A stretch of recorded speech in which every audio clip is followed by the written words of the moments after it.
Seorang oknum anggota TNI berinisial SI yang dikabarkan sebagai Babinsa Koramil Palmerah menganiaya warga pada Rabu 18 Agustus 2021. Ia menganiaya warga di Jalan Balai Rakyat RT 5, RW 5, Kelurahan Balai Kambang, Kecamatan Kramat Jati, Jakarta Timur. Indra, korban penganiayaan, mengatakan belum berani membuat laporan kejadian tersebut ke pihak kepolisian. Terkait informasi lebih lengkapnya mengenai hal ini akan disampaikan oleh rekan wartawan kami dari Warta Kota Live, ada Miftahul Munir yang saat ini sudah tersambung bersama kami. Halo Munir. Halo, Firda.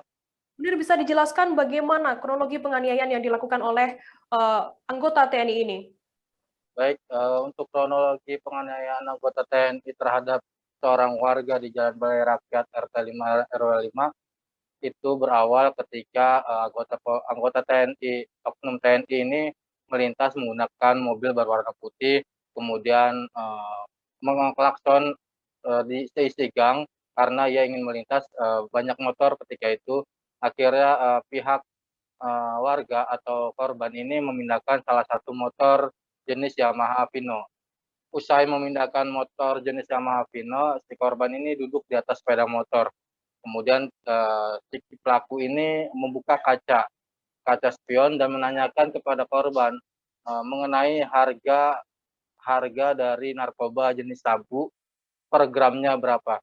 Kemudian ketika dijawab oleh si korban tidak tahu berapa harganya, si korban ini menanyakan apakah oknum TNI ini yang melaporkan juga. Pada saat itu si korban ini sempat ditangkap sama Polsek Kramat Jati.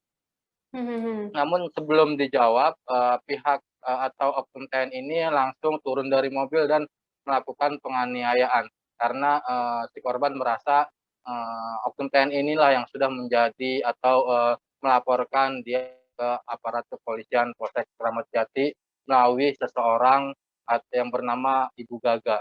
Seperti itu, rekan Firda. Munir, kemudian bisa dijelaskan apakah korban dan oknum Babinsa Koramil ini apakah mereka saling mengenal? Baik, untuk korban dan pelaku sendiri sudah saling mengenal karena korban ini merupakan warga sekitar dan sejak kecil juga sudah mengenal oknum anggota TNI tersebut. Sehingga kejadian ini kedua belah pihak saling mengenal dan belum ada pertemuan pas kejadian. Demikian rekan Firda. Mungkin bisa dijelaskan sedikit mengenai kondisi korban seusai mengalami dikeroyok oleh anggota TNI ini. Bagaimana kondisinya? Oke, untuk kondisi korban hari ini itu masih terdapat luka lecet di bagian kepala, kemudian punggung, serta leher, kepala pun benjol, kemudian di jidat itu ada sedikit lecet, sehingga korban masih ada rasa trauma ketika bertemu dengan oknum anggota TNI tersebut. Demikian rekan Firda. Munir, bisa dijelaskan kabarnya korban ini tidak berani untuk melapor ke pihak kepolisian ataupun Denpom Jaya. Apa alasan korban sendiri tidak berani melapor? Baik, alasan korban sendiri tidak berani melapor karena oknum TNI ini atau pelaku ini merupakan dari salah satu instansi aparat negara, sehingga si korban merasa takut kalau anggota keluarganya menjadi atau menjadi sasaran kekerasan dari oknum TNI tersebut atau orang suruhan dari oknum TNI tersebut, sehingga mereka atau korban sendiri tidak mau memperpanjang masalah ini sebenarnya karena takut. Namun demikian beberapa waktu lalu atau pada hari Kamis kemarin, korban itu sudah beritikat ingin mendatangi Polsek Kramat Jati dan Denpom Jaya, Kodam Jaya di Cawang. Namun karena berpikir dua kali keselamatan nyawa daripada keluarganya, karena saat ini istri korban juga sedang hamil, kemudian korban sendiri punya anak yang masih kecil, sehingga korban takut untuk melaporkan kejadian ini ke Denpom Jaya ataupun Polsek Kramat Jati. Demikian rekan kerja. Baik, Tribuners, tadi jurnalis kami juga sempat melakukan wawancara dengan Indra Hatta, 31 tahun, seorang korban yang mengalami penganiayaan oleh oknum anggota TNI di sana. Berikut liputan lengkapnya untuk Anda. Tim kita nih dari Madu, buru-buru pindahin motor. Tim Madu tim apa nih? Itu karyawan. Karyawan madu. Oh iya. Jadi kan sering banyak tamu buat di madu. Lanjut. Jadi kita harus buru-buru dah tuh pindahin motor supaya mobil itu bisa lewat.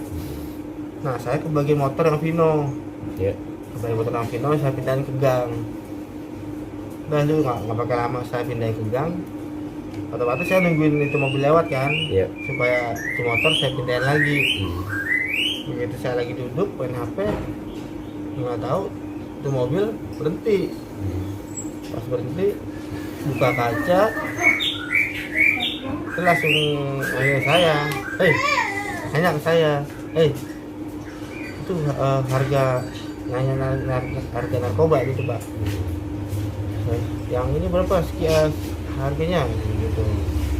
1 gram ya, 1 gram berapa harganya? Saya bilang nggak tahu. Dia nanya sampai 4 kali, saya bilang nggak tahu. Karena dia mancing-mancing saya nanya harga narkoba berapa, saya tanya,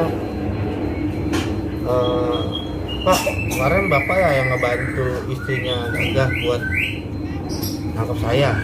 Udah itu doang yang keluar dari kata-kata mulut saya itu doang. Langsung dia buka pintu, langsung perut saya diajar tuh dia berat. Udahlah sampai benar-benar habis badan saya. Terima kasih sudah nonton. Jangan lupa like, subscribe, dan share ya.